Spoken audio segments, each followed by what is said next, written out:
L'extension du port du masque va-t-elle susciter de plus en plus de violences? Question qui se pose et dont on va débattre dans un instant, alors que les agressions depuis quelques semaines se multiplient. Mardi, c'est une infirmière qui a été tabassée à Neuilly-sur-Marne dans un bus après avoir demandé à des jeunes de mettre un masque. 2 adolescents ont été interpellés et placés en examen. On va juste aller voir Denis Jacob, syndicat Alternative Police, qui nous attend depuis tout à l'heure, qui suit nos discussions. Est-ce que c'est plus facile de faire passer le message quand on est policier? Bon, vous savez, le métier de policier est particulièrement compliqué, difficile, mais il est vrai que depuis le confinement et le déconfinement, nous avons surtout fait preuve de pédagogie parce que c'était des circonstances très particulières avec déjà une interdiction de sortie, puis ensuite une autorisation de sortie avec des règles, avec bien évidemment la répression éventuelle si les règles n'étaient pas respectées avec une contravention à 135 €. Globalement, ça s'est bien passé et majoritairement, la population a bien suivi les consignes. Mais il est vrai que l'été étant là, il y a un grand relâchement et on voit un peu tout et n'importe quoi. Et la problématique du port de masque est un exemple symptomatique que notre société est en crise et qu'elle est malade. Elle est malade d'un manque de repères. Et ce manque de repères, c'est l'autorité qui est complètement effacée sous quelque forme que ce soit.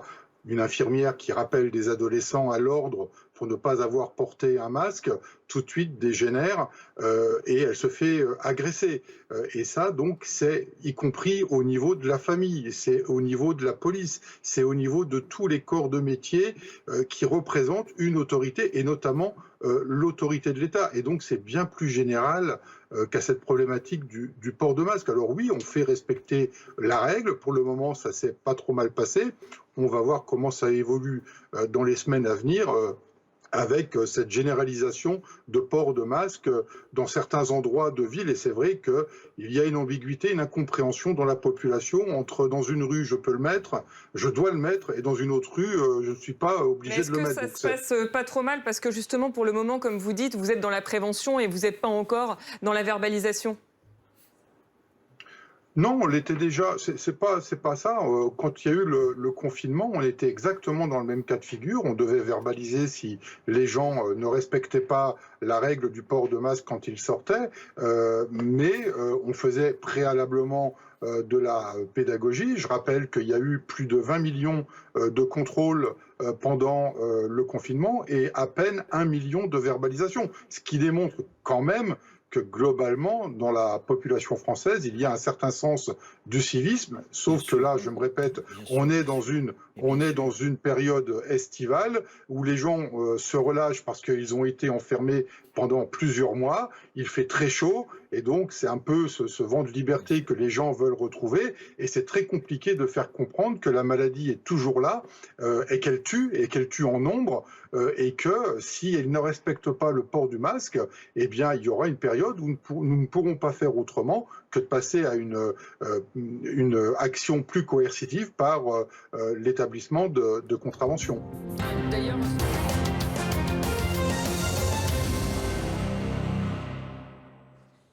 un cycliste de 59 ans est décédé hier soir à Paris, renversé par un chauffard. L'automobiliste sous l'emprise de stupéfiants tentait de fuir un contrôle de police. Un événement tragique qui survient quelques jours après la mort d'un policier tué, lui aussi par un conducteur ivre qui avait refusé d'obtempérer. Thomas Hidou.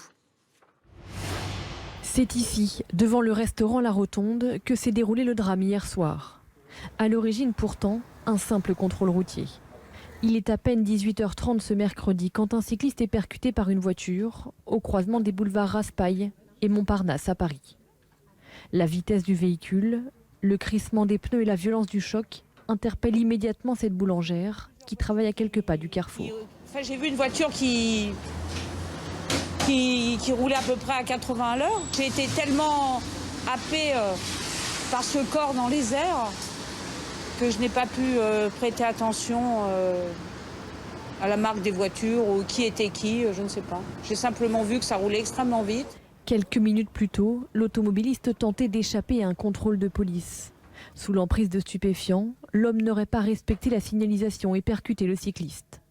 La victime, un homme de 59 ans, a succombé à ses blessures, malgré les soins et massage cardiaque pratiqués par les forces de l'ordre. L'automobiliste, lui, a été interpellé et placé en garde à vue dans la soirée pour homicide involontaire par conducteur sous l'emprise de stupéfiants, refus d'obtempérer aggravé, délit de fuite et trafic de stupéfiants. Quelques heures avant ce drame, Gérald Darmanin avait prononcé un discours de fermeté contre ceux qui bafouent l'autorité et refusent de se plier au contrôle de police. Refuser l'autorité, voilà le mal de la société. Est-ce cela désormais de vivre dans notre République?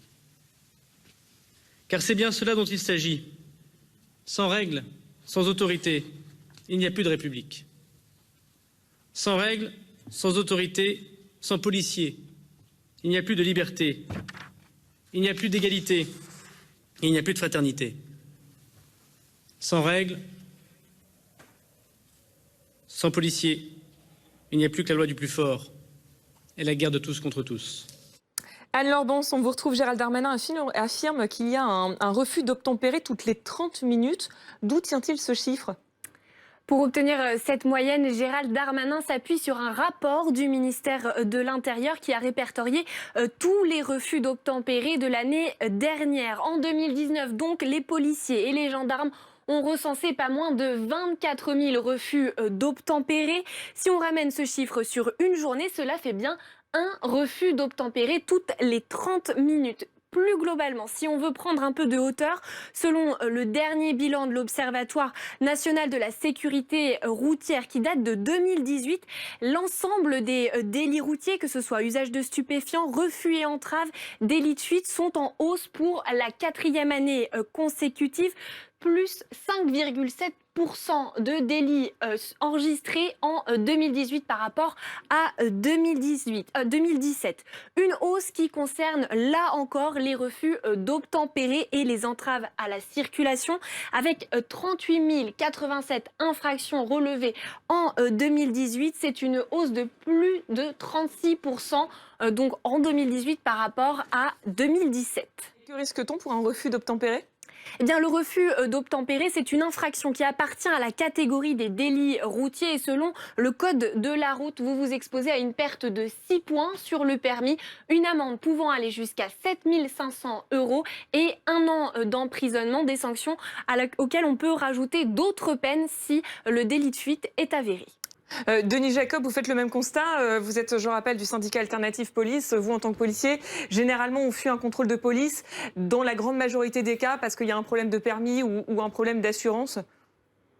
En général, effectivement, la personne qui fait un refus d'obtempérer a quelque chose à se reprocher. Si ce n'est pas un défaut d'assurance, un défaut de permis, c'est parce qu'il est sous l'emprise de stupéfiants, sous l'emprise d'alcool ou même peut-être recherché. Mais le refus d'obtempérer, vous savez, c'est le quotidien des policiers avec tout ce que ça peut entraîner. Je rappelle, il y a 4 à 5 millions d'interventions de police par an. Chaque intervention, au départ, peut paraître banale et se terminer dramatiquement, comme pour mon collègue Éric Monroy du Mans. Donc voilà, le refus d'obtempérer, je le disais tout à l'heure, c'est là aussi un exemple symptomatique du rejet de l'autorité, comme le débat qu'on a eu tout à l'heure sur le port ou le non-port du masque. Et ce rejet d'autorité, aujourd'hui, est très très compliqué à faire respecter pour nous sur le terrain. Et le ministre s'efforce aujourd'hui d'essayer de mettre tout en place pour rétablir cette autorité parce que, eh bien, il n'y a plus de repères, c'est effacé. Je le disais aussi, notre société est malade, elle est en crise. Et il y a aussi des événements qui ont été appuyés, soutenus par des hommes politiques, par des people, par des associations, par des collectifs, où systématiquement on vilipende l'intervention de police. Dès qu'il y a une intervention de police qui tourne mal, sans savoir même s'il y a une responsabilité des policiers, on crie à la bavure et on stigmatise le travail des policiers. Et donc certains, aujourd'hui, considèrent qu'ils n'ont plus à respecter les policiers, les gendarmes, mais aussi les pompiers qui se font agresser, ou les médecins, les infirmières, eh bien parce qu'il y a des exemples soutenus par des personnalités qui fait qu'on considère qu'on n'a pas à respecter l'autorité de l'État et les représentants. Après, pointer du doigt des violences policières, ça ne veut pas dire entraver l'autorité de la police. C'est aussi faire un constat, comme on pointe du doigt les agressions envers les policiers.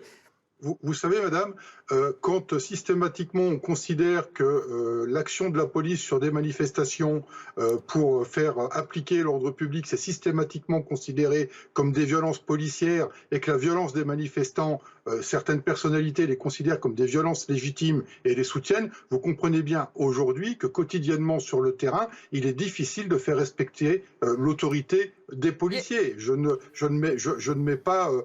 n'ai aucun tabou et je ne mets pas de côté certaines affaires à la marge de policiers mis en cause, que les choses soient claires. Mais malheureusement, on a tendance à globaliser ces affaires et à montrer du doigt l'action de la police qui aujourd'hui est confrontée à un problème avec une certaine population qui considère qu'ils n'ont plus à respecter l'autorité de la force publique. Denis Jacob, pour rétablir l'autorité, est-ce qu'il ne faut pas aussi rétablir le dialogue, notamment avec cette police de proximité, parce que le dialogue il est rompu avec une certaine partie de la population avec la police, parce qu'il y a une crise de confiance et vous le constatez vous-même.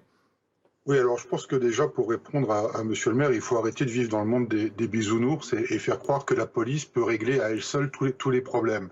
Tout d'abord, la police de proximité, bien évidemment, elle a été supprimée sous Nicolas Sarkozy, mais je rappelle qu'elle a été également supprimée sous le gouvernement Jospin, puisque moi j'ai connu les commissariats de quartier dans les années 90 avec ce qu'on appelait les îlotiers. J'ai été moi-même îlotier. C'était la vraie police de proximité. Elle a été supprimée entre 95 et 99. Ensuite, il y a eu la police de proximité qui a tenté d'être rétablie dans le début des années 2000 et qui a été ensuite supprimée par Nicolas Sarkozy. Remettre la police dans les quartiers, bien évidemment, Alternative Police au niveau de la CFDT, on y est favorable. Mais je rappelle quand même que la confiance n'est pas rompue avec la population, elle est rompue avec une partie de la population. Et on s'adresse justement à cette population-là. Mais pour remettre la police dans les quartiers, c'est pas les policiers qui vont pouvoir le faire seuls, parce que croire qu'on va mettre 10 policiers, 20 policiers dans un quartier, ça va tout régler, c'est se cacher derrière son petit doigt. Il y a un problème depuis des décennies de politique de la ville, de la politique publique, de la politique sociale et de la politique économique, je disais, dans certains quartiers où on a déserté.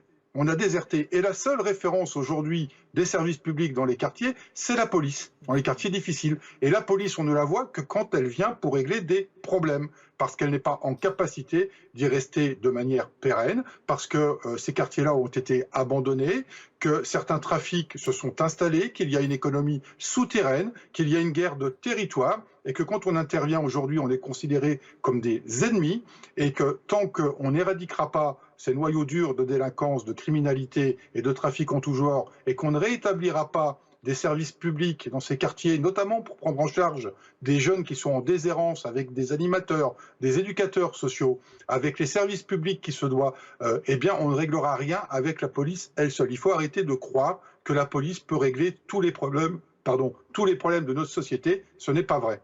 Merci beaucoup à vous tous d'avoir été avec nous en plateau ce soir.